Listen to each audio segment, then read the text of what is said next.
नमस्कार, आप देख रहे हैं इंडिया न्यूज हरियाणा और मैं हूं आपके साथ आयुष चित्रांश। चलिए अब शुरुआत करते हैं फटाफट खबरों की।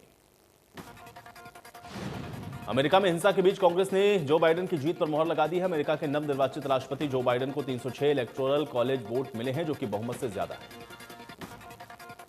राष्ट्रपति बनने के लिए 270 वोटों की जरूरत है। कांग्रेस की मंजूरी के बाद जो बाइडेन आधिकारिक तौर पर अब अमेरिका के राष्ट्रपति हुए। इस फैसले के बाद राष्ट्रपति डोनाल्ड ट्रंप ने बयान दिया, 20 जनवरी को कानून के मुताबिक जो बाइडेन को सत्ता का हस्तांतरण किया जाएगा। डोनाल्ड ट्रंप ने अपने बयान में कहा कि वो चुनावी नतीजों का समर्थन नहीं करते हैं, लेकिन इसके बावजूद सत्ता को जो बाइडेन को सही तरीके से वो सौंपेंगे। कांग्रेस के मुहर के बाद डेमोक्रेटिक पार्टी के जो बाइडेन को अब 20 जनवरी को अमेरिका के राष्ट्रपति के रूप में शपथ दिलाई जाएगी। उपराष्ट्रपति माइक पेंस ने घोषणा की है, कांग्रेस ने अमेरिकी चुनाव में जो बाइडेन को विजेता दिखाने वाले इलेक्टोरल कॉलेज की टैली को कंफर्म कर दिया है। प्रधानमंत्री नरेंद्र मोदी ने अमेरिका के वॉशिंगटन में हुई हिंसा पर चिंता व्यक्त की है। प्रधानमंत्री नरेंद्र मोदी ने कहा है कि लोकतंत्र में सत्ता का हस्तांतरण शांतिपूर्ण ढंग से होना जरूरी है। प्रधानमंत्री मोदी ने लिखा है, वॉशिंगटन डीसी में हिंसा और उपद्रव की खबर से उन्हें दुख पहुंचा है। सत्ता का ट्रांसफर सही और शांतिपूर्ण ढंग से होना जरूरी है। इस तरह के प्रदर्शन के जरिए लोकतंत्र की प्रक्रिया को नुकसान नहीं पहुंचाया जा सकता। भारत को कोरोना के वैक्सीन के मोर्चे पर जल्द ही एक और अच्छी खबर मिल सकती है। भारत बायोटेक देश में जल्द ही नेसल वैक्सीन का ट्रायल शुरू करने जा रहा है। नागपुर में इस वैक्सीन के पहले और दूसरे फेज का ट्रायल किया जाएगा। नासल वैक्सीन को नाक के जरिए दिया जाता है, जबकि अब तक भारत में जिन 2 वैक्सीन को मंजूरी मिली है वो हाथ पर इंजेक्शन लगाकर दी जाती है। रोहतक में कोरोना महामारी के खात्मे के लिए वैक्सीनेशन की प्रक्रिया ड्राई रन 6 जगहों पर किया गया है। सभी सेंटर्स पर वैक्सीनेशन प्रक्रिया का ट्रायल किया गया। करीब 3 घंटे चलने वाले इस ड्राई रन में हेल्थ वर्कर शामिल हुए हैं। प्रत्येक सेंटर पर 30 हेल्थ वर्कर को वैक्सीन लगाए जाने का अभ्यास किया गया है। कुल 150 हेल्थ वर्कर्स को इसके लिए प्रशिक्षित किया गया। नूंह उपायुक्त धीरेन्द्र खड़गड़ा ने ग्रामीण पीएचसी शिकरावा और शहरी सीएचसी फिरोजपुर झिरका में कोरोना वैक्सीन को लेकर किए जा रहे ड्राई रन की शुरुआत की है। उपायुक्त धीरेन्द्र खड़गड़ा ने पत्रकारों से बातचीत के दौरान कहा कि 2021 की शुरुआत में ही कोरोना वैक्सीन का टीका कोरोना वॉरियर्स को लगना शुरू हो गया है। इस टीके की 2 डोज एक व्यक्ति को लगाई जाएगी। गुरुग्राम में ड्राई रन के प्रोसेस को देखने के लिए डब्ल्यूएचओ की टीम पहुंची है। भांगरोला और वजीराबाद में बनाए गए सेंटर्स का डब्ल्यूएचओ की टीम ने दौरा किया है। सीएमओ वीरेंद्र यादव और स्वास्थ्य विभाग के कई अधिकारी इस दौरान मौजूद रहे हैं। ड्राई रन के दौरान 150 स्वास्थ्य कर्मियों को वैक्सीन लगाई गई है। गुरुग्राम में 6 वैक्सीन सेंटर हैं। एक सेंटर पर 25 लोगों का टीकाकरण किया गया। कुरुक्षेत्र में कोविड-19 वैक्सीन टीकाकरण को लेकर के लोगों को जागरूक किया गया है। स्वास्थ्य विभाग में जिले में 6 सेंटर बनाए हैं। तमाम जगहों पर टीकाकरण को लेकर के ड्राई रन हुआ है। लोकनायक जयप्रकाश अस्पताल के सेक्टर 4 पोली क्लिनिक के अलावा पिहोवा, बाबैन, कृष्णनगर, गामडी और मथाना की सीएचसी सेंटर पर कोविड-19 वैक्सीन के टीकाकरण का ड्राई रन किया गया। लोकनायक जयप्रकाश अस्पताल के प्रभारी डॉक्टर अनुपमा सैनी ने बताया कि सेंटर में आने वाले लोगों को पहले रजिस्ट्रेशन किया जाएगा, उसके बाद ही लिस्ट के आधार पर लोगों को वैक्सीन दी जाएगी। महेंद्रगढ़ में जिला स्वास्थ्य विभाग की ओर से कोरोना टीकाकरण का ड्राई रन शुरू किया गया है। एसडीएम महेंद्रगढ़ ने नागरिक अस्पताल पहुंचकर ड्राई रन का निरीक्षण किया। कोरोना वैक्सीन को लेकर के फरीदाबाद के 6 सेंटर्स पर ड्राई रन चलाया गया है। इस दौरान आशा वर्कर्स को डमी पेशेंट के तौर पर बुलाया गया और चरणबद्ध तरीके से ड्राई रन को पूरा किया गया। डमी पेशेंट के तौर पर बुलाई गई आशा वर्कर्स के पहले आई कार्ड चेक किए गए हैं और उसके बाद में उन्हें अंदर ले जाकर के उन पर ड्राई रन किया गया।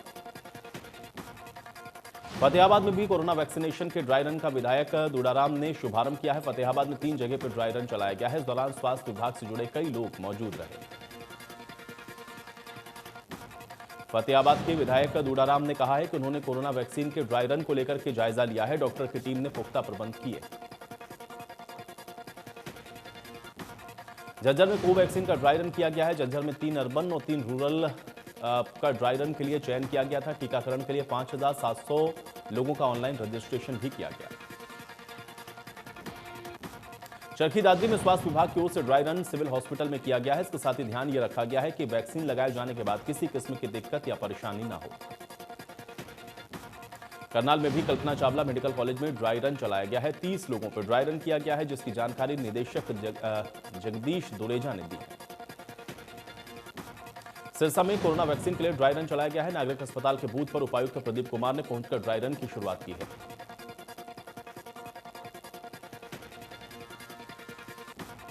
ड्राई रन को लेकर के भिवानी के सीएमओ डॉक्टर सपना गहलावत ने बताया है कि वैक्सीन का यह अभियान पूरी तरह से सफल रहा है। जैसे ही राज्य सरकार से वैक्सीन मिलेगी, सफलतापूर्वक सबसे पहले हेल्थ वर्कर्स को ये लगाई जाएगी। रोहतक में भी कोरोना के वैक्सीन को लेकर के ड्राई रन किया गया है। रोहतक से वैक्सीन की सप्लाई 5 जिलों में होगी। यहां पर 20 डिग्री टेम्परेचर का एक फ्रीजर का इंतजाम किया गया है। पहले चरण में 13,500 हेल्थ वर्कर्स पर यह ट्रायल किया गया। अंबाला में भी कोरोना वैक्सीन को लेकर के 6 जगह पे पूर्वाभ्यास किया गया है। अंबाला के उपायुक्त अशोक कुमार और civil surgeon doctor Kuldeep Singh ने ड्राई रन सेंटर का जायजा लिया। जिले में एक साथ 6 जगहों पर कोरोना के वैक्सीन का ड्राई रन शुरू हुआ है। इस दौरान स्वास्थ्य विभाग की टीम वहां पर मौजूद रही है। पंजीकृत किए गए कर्मियों को ड्राई रन के तहत टीका लगाया गया। सरकार के आदेश से प्रदेश भर में कोरोना वैक्सीन को लेकर के ड्राई रन किया गया है। रादौर सरकारी अस्पताल में भी मॉक ड्रिल के जरिए कोवैक्सीन लगाने की पूरी प्रक्रिया की गई है। रेवाड़ी में बर्ड फ्लू को लेकर के पशुपालन और डेयरी विभाग भी अलर्ट पर है। पोल्ट्री फार्म और पक्षियों की विभाग मॉनिटरिंग कर रहा है। केंद्र सरकार के द्वारा पारित 3 कृषि कानून के विरोध में बच्चों ने करनाल में साइकिल रैली निकाली है और बाद में एसडीएम कार्यालय में जाकर नारेबाजी की है। बच्चों ने ज्ञापन भी सौंपा।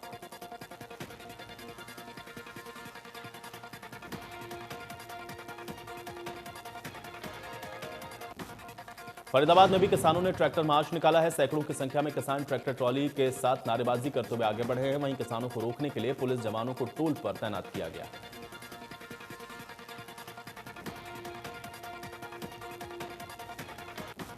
लोहारू में कृषि कानून के विरोध में ट्रैक्टर मार्च को पूर्व सांसद श्रुति चौधरी ने हरी झंडी दिखाई है। ट्रैक्टर मार्च को सिंगानी गांव से रवाना किया गया है। इस दौरान सैकड़ों किसान इस मार्च में शामिल हुए।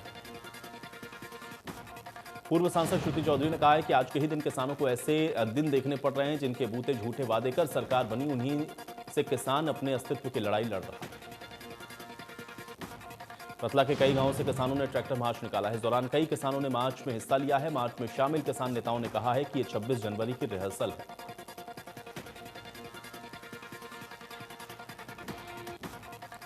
पंचकुला में भी किसानों ने जानौली टोल प्लाजा पर प्रदर्शन किया है। इस दौरान अडानी, अंबानी और पतंजलि के खिलाफ किसानों ने नारेबाजी की है। किसानों ने पंचकुला में रिलायंस मॉल के बाहर जमकर नारेबाजी की। प्रदर्शनकारी किसानों ने कहा है कि अडानी, अंबानी और पतंजलि को फायदा पहुंचाने के लिए ही ये कृषि कानून बनाए गए हैं, जो कि किसानों के हित में नहीं है। कुंडली मानेसर पलवल एक्सप्रेसवे अपर रेवासन और धोलावट गांव में टोल प्लाजा पर सीआरपीएफ और हरियाणा पुलिस के जवानों की कड़ी निगरानी कर रही है। नूंह जिले के किसानों को टोल नाकों पर प्रवेश नहीं करने दिया गया। हरियाणा पुलिस के जवानों ने एक गाड़ी को रुकवाकर चेक किया है। पुलिस के बर्ताव को लेकर के किसानों ने विरोध भी जताया है। किसानों का कहना था कि पुलिस सरकार किसानों के साथ सही बर्ताव नहीं कर रही। कृषि कानून के विरोध में कैथल के छोटूराम चौक पर किसानों ने एक दिन का उपवास रखकर के रोष जताया है। कृषि कानून का किसान विरोध कर रहे हैं। इसको लेकर के जगह जगह पर धरने प्रदर्शन किए जा रहे हैं।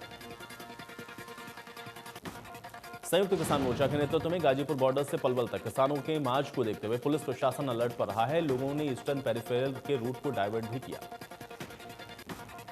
ट्रैक्टर यात्रा ईस्टर्न पेरिफेरल रूट पर गाजियाबाद के अगुहाई दासना और गौतम बुद्ध नगर के अबील अकबरपुर सिरसा होते हुए पलवल तक पहुंची और फिर वहां से वापस लौट आए। हरियाणा और गाजियाबाद की पुलिस ने एडवाइजरी जारी की है। एक्सप्रेसवे के ट्रैफिक को डाइवर्ट किया गया है। हरियाणा से आने वाली गाड़ियां करनाल और पानीपत की ओर से यूपी की तरफ डाइवर्ट कर दी गई। कुछ दिन से हो रही बारिश और बढ़ती सर्दी के बीच भी किसानों का आंदोलन जारी है। सिंधु बॉर्डर पर किसानों ने वाटरप्रूफ टेंट लगाए हैं ताकि वो बारिश से बच सके।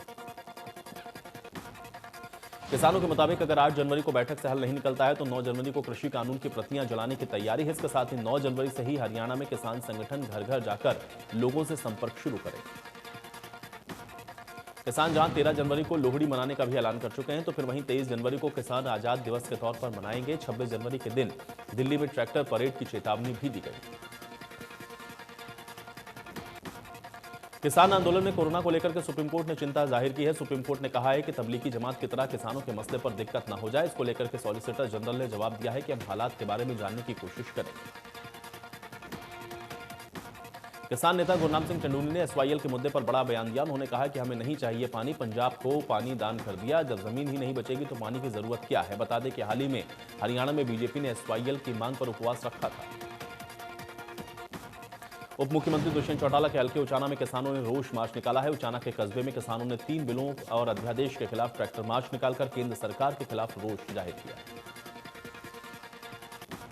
टोहाना में कृषि कानून के विरोध में किसानों ने शहर में ट्रैक्टर मार्च निकाला है। सैकड़ों की तादाद में ट्रैक्टर पर सवार किसानों ने मार्च में हिस्सा लिया है। सरकार के खिलाफ नारेबाजी की गई है।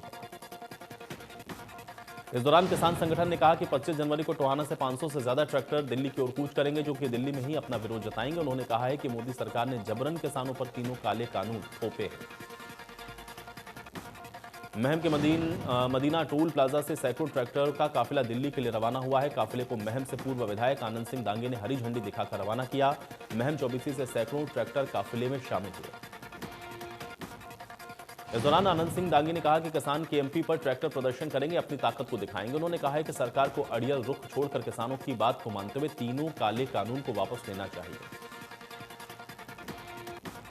3 कृषि कानून के खिलाफ किसान का धरना लगातार जारी है। तीनों कृषि कानून की वापसी की मांग को लेकर के किसानों का आंदोलन चल रहा है। किसान संगठन ने हजारों की संख्या में केएमपी पर ट्रैक्टर परेड निकाली।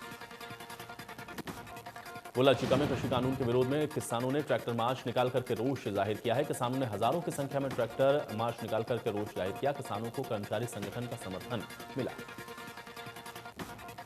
पलवल के नेशनल हाईवे संख्या 19 पर धरने पर बैठे मध्य प्रदेश, राजस्थान, गुजरात के किसानों के साथ पलवल जिले के किसानों ने दिल्ली के लिए कूच किया है। रैली में सैकड़ों ट्रैक्टर पर सवार हजारों किसानों ने हिस्सा लिया। कितलाना टोल पर किसानों का धरना लगातार जारी है। किसानों ने कृषि कानून को रद्द कराने को लेकर के टोल पर कब्जा किया हुआ है। किसानों ने साफ कर दिया है कि कानून वापसी तक टोल वापसी नहीं होगी। फतेहाबाद के अशोकनगर में लोगों ने बीजेपी जेजेपी नेताओं के एंट्री पर बैन लगा दिया है। किसान आंदोलन के समर्थन में लोगों ने नेताओं के खिलाफ पोस्टर लगाए। पोस्टर में साफ तौर पर चेतावनी दी गई है कि किसान विरोधी जेजेपी और बीजेपी के नेता उनके मोहल्ले में न आए। फतेहाबाद के अशोकनगर के मोहल्ले में कई जगह पर पोस्टर लगाए गए। मोहल्ले के लोगों का कहना है कि किसान कृषि कानून का विरोध कर रहे हैं, लेकिन सरकार अपनी जिद पर अड़ी हुई है। जब तक सरकार कृषि कानून को वापस नहीं लेती है, तब तक उनका विरोध जारी रहेगा। जींद के गांव जलालपुरा कला में अज्ञात लोगों ने जियो के टावर पे पराली डालकर आग लगा दी है। आगजनी की इस घटना से टावर का कंट्रोल रूम पूरी तरह से जलकर राख हो गया है। टावर में लगाई गई आग से किसान के आंदोलन से जोड़कर इसको देखा जा रहा है। टावर का पूरा कंट्रोल रूम जलने से आसपास के क्षेत्र की रेंज चली गई है। हालांकि कंपनी की तरफ से टावर को ठीक करने की कोशिश की जा रही है। फतेहाबाद के लघु सचिवालय के बाहर खेत मजदूर यूनियन ने अनिश्चितकालीन धरना शुरू कर दिया है। कृषि कानून रद्द करने, बिजली के विधेयक का विरोध, मनरेगा में काम शुरू करने, गरीबों के मकान संबंधी योजनाओं की मांग को लेकर के धरना शुरू किया गया। इस अनिश्चितकालीन धरने में महिलाओं ने भी बड़ी संख्या में हिस्सा लिया है। दिनों रात ये धरना चलेगा। इसको लेकर के सारी तैयारियां पूरी कर ली गई।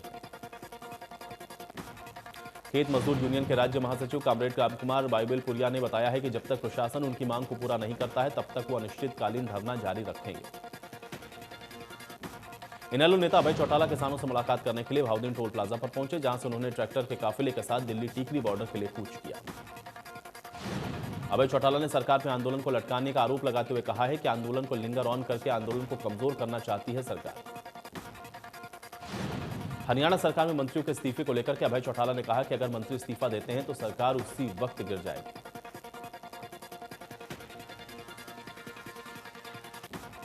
राहुल गांधी के नेतृत्व में कांग्रेस कृषि बिल के तीनों काले कानून को वापस लेने के लिए और इसका विरोध भी कर रही है। कांग्रेस लंबे समय से इस लड़ाई से किसानों के साथ कंधे से कंधा मिलाकर खड़ी। कांग्रेस प्रदेश अध्यक्ष कुमारी सैलजा ने कहा कि सरकार इस मसले का हल नहीं निकालना चाहती है, वो सिर्फ किसानों को बरगलाने का काम कर रही है, जो कि लंबे समय तक चलने वाला नहीं है। उन्होंने कहा कि किसान शांतिपूर्वक अपने हक की लड़ाई को लड़ रहा है। अशांति और हिंसा का काम तो खुद बीजेपी कर रही है, कभी पब्लिक प्रॉपर्टी को तोड़कर तो कभी किसानों पर लाठीचार्ज करके।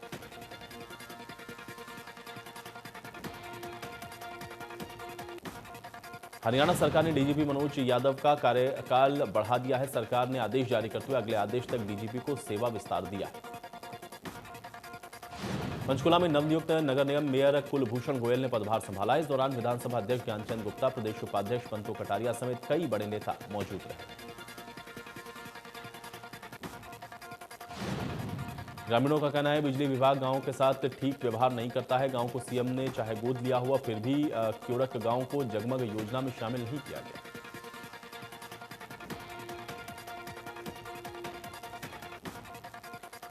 करनाल की शुगर मिल को 2 घंटे के लिए बंद करना पड़ा है। जानकारी मिली है कि शुगर मिल की चेन मशीन में कोई बच्चा गिर गया है। एक महिला ने कहा था कि उसका बच्चा मिल में गिर गया है, इस कारण मिल को बंद करना पड़ा। सूचना मिलते ही रेस्क्यू ऑपरेशन शुरू किया गया, लेकिन बाद में पता चला कि महिला का बच्चा और पति घर से गायब था। इसके चलते उसने ऐसा कहा था, लेकिन बाद में वो दोनों मिल गए। इसके बाद मिल को दोबारा शुरू किया गया। जाखल में करोड़ों रुपए की लागत से सीवरेज लाइन बिछाने का कार्य पिछले करीबन 3 महीने से चल रहा है। जाखल कासमपुर रोड पर करीब आधा किलोमीटर की सीवरेज लाइन में 3 महीने खत्म हो गए। ठेकेदार ने सड़क के जिस हिस्से में पाइपलाइन दबाने के लिए गड्ढे खोदे थे, ना तो उसको ठीक किया है और ना ही वो गहरे गड्ढे जो खोदे गए उसको भरा गया है। मिट्टी को सड़क के दूसरी तरफ गिरा दिया गया है।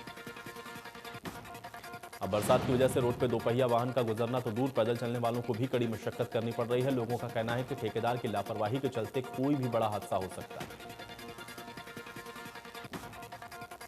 फरीदाबाद में रेजिडेंट सोसाइटी आरडब्ल्यूए की दबंगई का मामला सामने आया है। बिजली का मीटर बदलवाने को लेकर के रेजिडेंट से मारपीट की गई है। पीड़ित का आरोप है कि आरडब्ल्यूए प्रेसिडेंट ने बाउंसर के साथ मिलकर गुंडागर्दी की।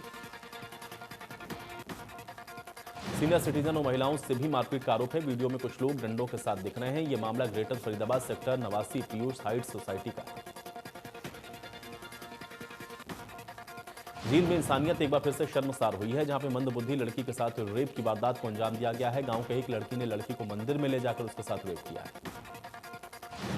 लड़की के साथ मौजूद बच्चों ने आरोपियों की शिनाख्त की है। बच्चों ने परिवार वालों को घटना की सूचना भी दी है। महिला पुलिस ने पीड़ित लड़की के बयान पर आरोपी के खिलाफ मामला दर्ज किया। पंचकुला के चंडी मंदिर थाना क्षेत्र में महिला से पर्स छीनने का मामला सामने आया था। बदमाशों ने कई और भी चोरी की झपटमारी की वारदातों को अंजाम दिया था। पुलिस ने बदमाशों को गिरफ्तार किया। एसीपी राजकुमार ने खुलासा करते हुए बताया है कि पुलिस रिमांड के दौरान आरोपियों से कैश बरामद कर लिया गया है, जो कि उन्होंने महिला से स्नैच किया था। इसके अलावा 2 और चोरी और मोटरसाइकिल और 9 मोबाइल फोन भी इसके साथ बरामद किए गए। फरीदाबाद में कंबल की दुकान में आग लग गई। हादसे में 70 साल के बुजुर्ग की जलकर मौत हो गई है। दुकानदार को लाखों का नुकसान भी हुआ है। देर रात को 1 नंबर की मार्केट में कंबल की दुकान में हादसे की सूचना के बाद मौके पर पहुंची फायर ब्रिगेड की गाड़ियों ने इस आग पर काबू पाया। हादसे की वजह शॉर्ट सर्किट बताई गई। फरीदाबाद में आपसी झगड़े के चलते खुदकुशी कर रहे शख्स की पुलिस ने मौके पर पहुंचकर जान बचाई है। पंखे से लटके शख्स को पुलिसकर्मियों ने नीचे उतारा है। मामला डबुआ कॉलोनी का बताया जा रहा है। भिवानी के गांव नंगल में एक किसान को गन्ना लेने के बहाने अपहरण करके उसके हाथ पैर तोड़कर मरने के लिए छोड़ देने के मामले में पुलिस के हाथ अब तक खाली। मामले को लेकर के किसानों में दहशत का माहौल बना हुआ है। किसानों ने इस बात को लेकर के भिवानी डीएसपी से मुलाकात की है। मांग की है कि मामले में शामिल सभी आरोपियों को जल्द से जल्द गिरफ्तार किया जाए। फरीदाबाद में बाईपास पर शख्स का शव बरामद किया गया है। शव का सिर धड़ से अलग बताया जा रहा है। गाड़ी के अंदर बंद शव को पुलिस ने बरामद किया है। मामले की जांच हो रही है। बल्लभगढ़ बाईपास रोड पर अज्ञात शख्स का शव मिलने से इलाके में सनसनी फैल गई है। पास के लोगों ने इसकी जानकारी पुलिस को दी। सूचना मिलते ही मौके पर पहुंची पुलिस ने शव को पोस्टमार्टम के लिए भेजा है। बताया जा रहा है कि शख्स की हत्या